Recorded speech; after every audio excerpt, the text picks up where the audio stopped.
Olivia, Steven. Jaleesa. Velvet, Gabi. Valentina. Picture this. You're an American farmer in the 19th century. The second industrial revolution is on the rise, and you're about to be a contributor. Your invention changes the course of history worldwide. What is it? The train? The light bulb? Perhaps the telephone? All reasonable answers. But have you considered barbed wire? The invention was a significant feat that is still relevant in modern times. Today, I'll explain how something so simple was so revolutionary. First, we'll start with some context on what led to its invention. Then we'll discuss how barbed wire came to be successful. And lastly, we'll talk about how barbed wire is used today. Let's start by taking a look at the environment that cultivated the need for its invention. During the rapid growth of westward expansion, the Homestead Act of 1862 is a large attribution, as it encouraged men, women, and freed slaves to, quote, be entitled to enter 1/4 section or less of quantity of unappropriated lands, so long as they were of the age of 21 or older. Those who did not own property took to the life of the cowboy, working in drives, moving cows from grazing pastures to auction. Therefore, the environment for how barbed wire came to be was blooming. Let's break down how the commodity came to fruition and what led to its success. As cowboys would work on the open range, the cows would trample and eat the crops of settlers. This proved to be a huge problem.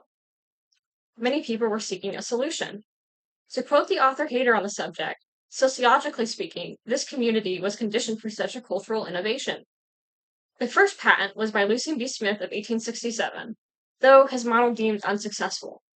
It wasn't until 1874 where a farmer named Joseph Glidden would bring to the table the first successful patent. It was sturdy, with one wire with barbs being reinforced by a second, snaking around it. Other key features that led to its success was that it was cheap and accessible, as wood and stone were not readily available on the open plain. Not only did it detour the cattle drives, but it also let sunshine on the crops. It could withstand harsh weather conditions as well. The demand skyrocketed. Author McFadden states by 1880, barbed wire had become accepted and praised as the best solution to the problem of fencing.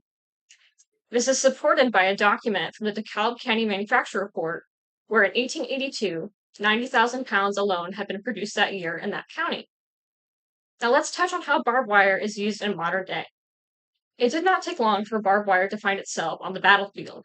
Its use formally dates to 1882, where it can be seen in British military manuals. Today, it is primarily used as an offensive tactic to deter oncoming infantry. In regards to warfare, it also finds itself in scenes of imprisonment. The author Ness refers to this as a parallel, saying that barbed wire reverted to its original function of controlling weak living beings. Despite the grim uses it might be used in, it still finds itself in an agricultural setting, as it is still used for crops and livestock. This is because barbed wire remains affordable and reliable. It is also found in construction sites and commercial areas, as it proves efficient to deter theft and prevent trespassing. According to the Observatory of Economic Complexity Market, the growth rate is approximately increasing at 7%. While China is the number one exporter, ironically, the United States is now the number one importer. Ultimately, we can see how the invention of barbed wire was a significant feat.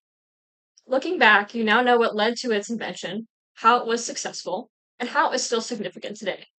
This can all be attributed to the innovation of a rural farmer in Illinois.